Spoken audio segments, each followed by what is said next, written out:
শ্ৰীমদ ভাগৱত দ্বিতীয় স্কন্ধ অভীষ্ট লাভৰ উপায়। অহেন শুনি ভূত নকে বিনা অন্ত আউৰ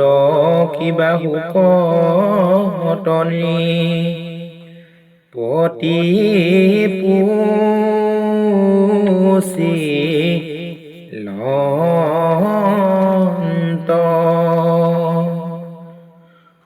শুনিতে উৎসুক আছে দুয়ো বৈষ্ণৱ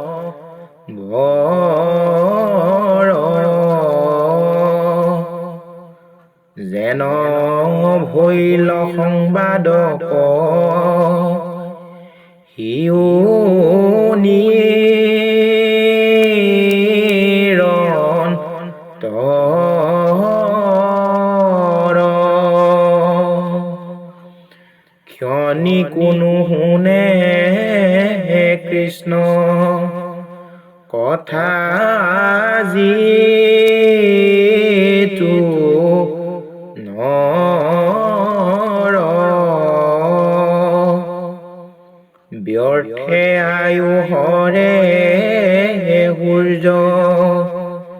সিটো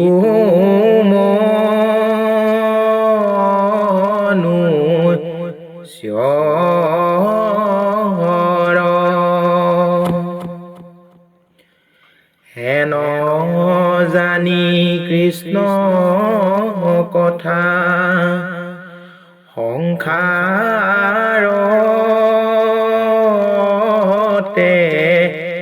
হাৰ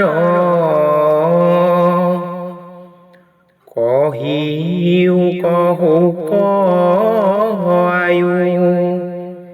হামফল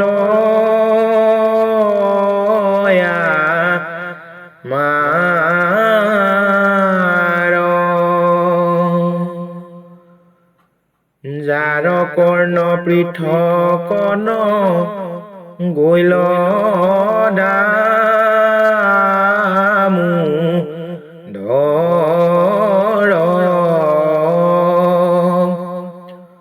কুকুৰ সদৃশ সিটো নিৰ্দয়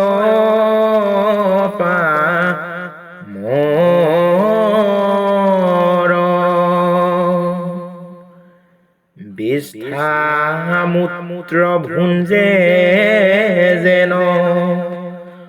অধম কৰে উতে যেন কণ্টকক চুবায়াতি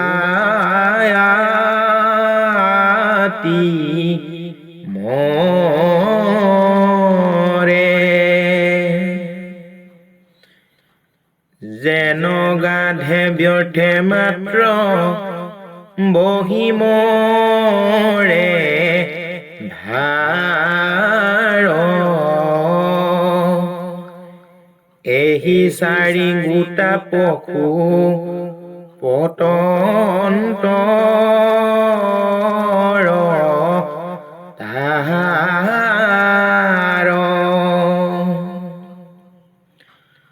নপাতয় কাণ সিটো কৃষ্ণৰ কথাত ভৈলা দুই কৰ্ণ তাৰ দুই ভীতি গাত হৰি গুণ নগাই কৰে আনহে ব্যাখ্যান জানা জিভা হইল তাৰ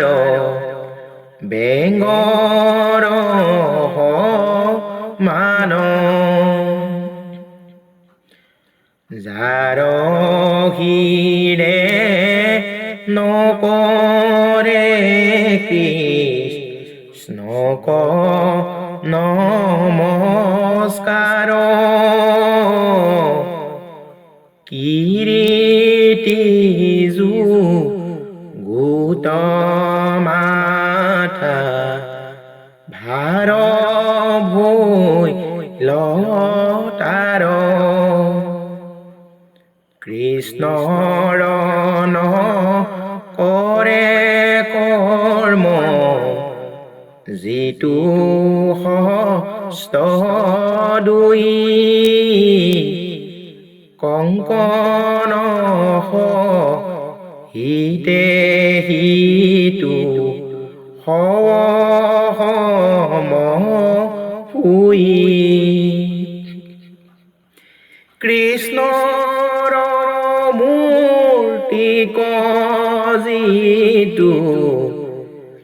নেদেখে অধম তাৰ চক্ষু সম্যকে মই ৰাৰস কাহম কৃষ্ণৰ থানক যিটো নকৰে গমন বৃক্ষ শিপা সম তাৰ দুখানি চৰণ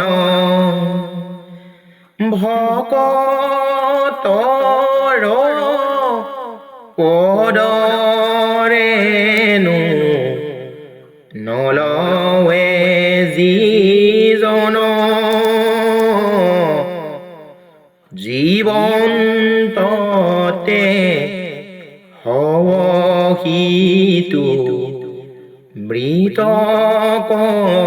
সমান কৃষ্ণ পদ তুলসীৰ নলৈলে ঘ্ৰাণ কাৰণত নিশ্বাস হিতু ভাথিৰ মান হৰি হৰি বোলন্তেনো শিকাৰো মান শ্ৰীত বজ্ৰশিলা সদৃশ যা নিবাতাৰ চিত্ত হেন জানি সুত পুৰি কয় মহত যে কথা কহিলা বুকে ৰাজাৰ গত কহিও কহমস্তে নুহাব ধানে তৃতীয় অধ্যায়ৰ কথা গৈলাহি